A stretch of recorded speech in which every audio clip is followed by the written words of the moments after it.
आज की कहानी का टाइटल है समझदार कौन। और कहानी पूरी सुनने के बाद प्लीज आप लोग चैट सेक्शन में बताना कि एक्चुअली समझदार है कौन। ठीक है, तो देखो चलो हुआ क्या। एक बूढ़ा सा आदमी एक ठेले पे ना तरबूज बेच रहा था। अब उसने तरबूज बेचने के लिए एक बोर्ड लगा रखा था और बोर्ड पे लिखा था एक तरबूज 30 रुपए का, लेकिन 3 तरबूज 100 रुपए के। ठीक है, अब वहां से ना एक बंदा जा रहा था, काफी यंग था, अपने आप को स्मार्ट समझता था। वो रुक गया, उसने बोर्ड पढ़ा और बोर्ड पढ़ने के बाद अंदर ही अंदर हंसने लगा और सोचने लगा कि चलो आज अंकल के मजे ले लेते हैं। वो रुका, उसने अंकल को पहले 30 रुपए दिए, बोला अंकल एक तरबूज दे दो, क्योंकि 30 रुपए का एक तरबूज था। फिर उसने वापस 30 रुपए दिए, बोला अंकल एक और तरबूज दे दो, अंकल ने दे दिया। फिर बोला अंकल एक बार और 30 रुपए लो और एक और तरबूज दे दो, अंकल ने फिर दे दिया। फिर हंसते हुए बोलता है अंकल देखो, मैंने आपसे 3 तरबूज 90 रुपए में खरीद लिए और आपने बोर्ड पे लिखा है 3 तरबूज 100 रुपए के। अंकल बिजनेस बिजनेस धंधा वंदा आपके बस की बात नहीं है, इसे बंद कर दो, घर जाओ। अब अंकल ने ना जो उसके बाद जवाब दिया वो बहुत मजेदार है, मुझे बड़ा मजा आया सुन के। अंकल मंद मंद मुस्कुराते हुए बोला बेटा आजकल के बच्चे बड़े स्मार्ट हैं, वो चाहें तो एक तरबूज खरीद सकते हैं, लेकिन वो मुझे बिजनेस सिखाने के लिए 3 तरबूज खरीद देते। तो देखो मैं ना इसका कोई आपको ना तो मोरल ऑफ द स्टोरी बताने वाला हूं, कुछ नहीं, मैंने आपको स्टोरी बताई। आप लोग ईमानदारी से बताओ कि आपने इस स्टोरी से क्या सीखा, चैट में लिखो। और जो सबसे अच्छा मोरल ऑफ द स्टोरी बताएगा उसे A2 मोटिवेशन की तरफ से कुछ ना कुछ रिकग्निशन जरूर मिलेगा। तो चैट में लिखना, ऐसी स्टोरीज के लिए सब्सक्राइब कर लेना और वीडियो को लाइक करना और लोगों के साथ शेयर भी करना, ताकि सबकी नॉलेज बढ़ सके। Thank you.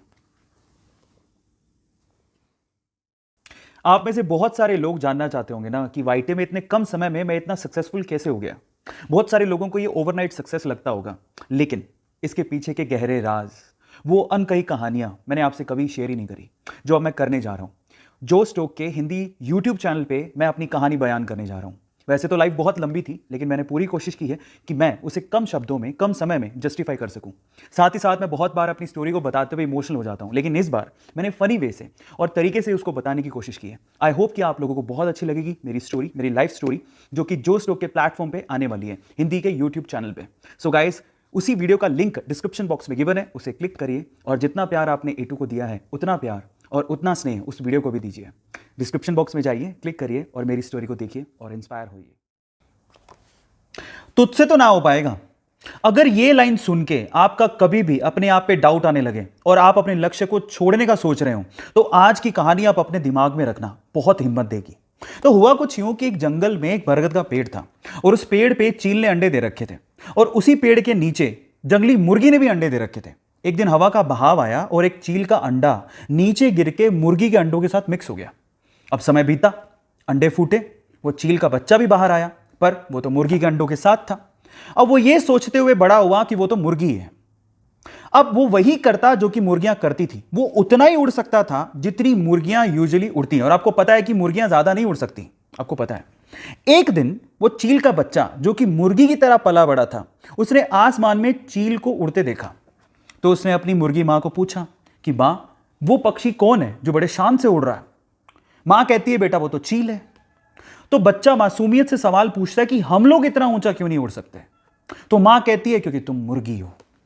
और ये सोच के कि वो मुर्गी है, सेल्फ डाउट में कभी उसने ट्राई भी नहीं किया ऊंचा उड़ने का और सिर्फ मुर्गी बन के वो जीता रहा और एक दिन मर गया। अब क्या मोरल निकलता है इस स्टोरी का पता है? लोगों ने कहा, आपने मान लिया। आपने ट्राई भी नहीं करा कि शायद मेरी सच्चाई कुछ और है, मैं कुछ और हूं, वो सोचा भी नहीं और सेल्फ डाउट में ही आप खत्म हो गए। गाइस एक बात बताऊं, जीत अगर सुनिश्चित हो ना तो कायर भी लड़ जाते हैं। बहादुर वो होते हैं जो हार का पता होने के बावजूद भी मैदान में डटे रहते हैं। इसलिए सेल्फ डाउट छोड़ो, अपने आप पे भरोसा रखो और लोगों के बहकावे में। ऐसी पावरफुल स्टोरीज के लिए हमारे चैनल को सब्सक्राइब कर लो और ऐसी वीडियोस को लोगों के साथ शेयर करो ताकि वो भी अपनी जिंदगी में कुछ कर सके। मिलते हैं अगली वीडियो में। गाइस, इंडिया में अपॉर्चुनिटीज और एम्प्लॉयमेंट दोनों की ही कमी नहीं है, लेकिन फिर भी आज भी इंडियन यूथ एम्प्लॉयमेंट को लेकर सबसे ज्यादा टेंशन में रहता है। यार ये जॉब क्यों नहीं मिल पा रही? क्या आपने कभी सोचा है?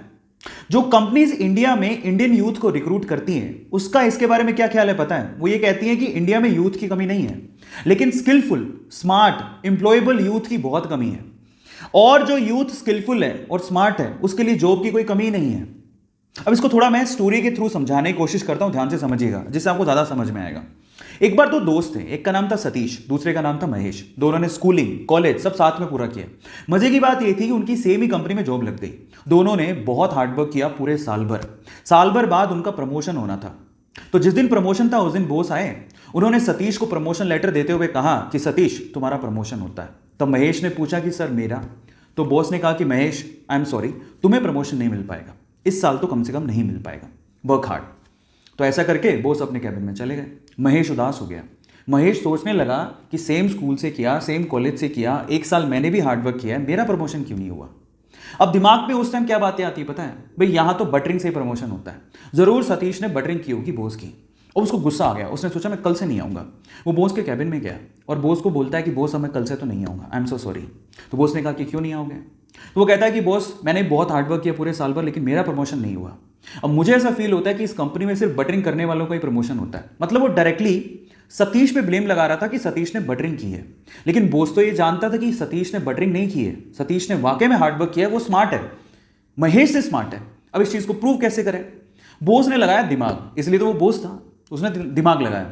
उसने क्या कहा, महेश एक काम करो, मैं तुम्हें एक टास्क देता हूं, अगर तुमने वो टास्क कर लिया तो मैं तुम्हें सतीश से ज्यादा पैसे दूंगा और प्रमोशन भी दूंगा। महेश ने कहा ठीक है। तो बॉस ने कहा तुम एक काम करो, अभी जाओ बाहर, तो हमारे इलाके में पता करो कि आम कौन बेचता है। महेश गया, आधे घंटे बाद वापस आया और बोलता है कि आम एक्चुअली पूरे इलाके में, हमारे इलाके में थोक के भाव में सिर्फ एक ही आदमी बेचता है। तो फिर बॉस ने कहा महेश एक और काम करो, अब जाके पता करके आओ कि वो कितने कितने रुपए किलो में आम बेचता है। वो गया, वापस आया, वापस आके बोलता है कि वो 50 रुपए किलो में आम बेचता है। अब बॉस ने क्या कहा, महेश मैं सेम चीज अब मैं सतीश से करवाता हूं, तुम ध्यान से देखना। उन्होंने सतीश को बुलाया और सतीश को बोलता है कि सतीश एक काम करो, इस इलाके में जो आम बेचता है उसकी खबर लेके आओ कि कौन कौन आम बेचता है। सतीश गया मार्केट में और वापस आया आधे घंटे बाद, और सतीश ने जो कहा महेश उसको देखता रह गया। सतीश ने कहा बॉस यहां पे आम सिर्फ एक ही आदमी बेचता है और वो 50 रुपए किलो बेचता है, लेकिन उसके पास टोटल 60 से 70 किलो आम है और वो एक साथ अगर हम खरीद ले वो 40 रुपए किलो में दे देगा।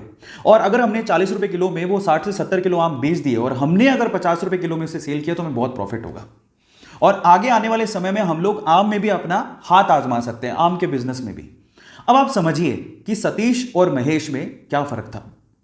आप समझ पा रहे हैं कि स्मार्टनेस और स्किल का क्या मतलब होता है।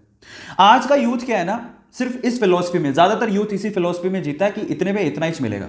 जब आप ये सोचते हो कि इतने में इतना ही मिलेगा तो प्रमोशन की आस आपने रखी क्यों है?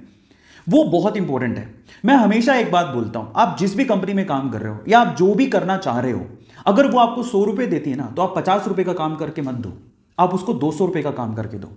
आप उसको अपना आदी बनाओ। जब आप उसको अपना आदी बना लोगे तो आप जिंदगी में प्रमोशन के लिए या एम्प्लॉयमेंट के लिए टेंशन में कभी नहीं रहोगे।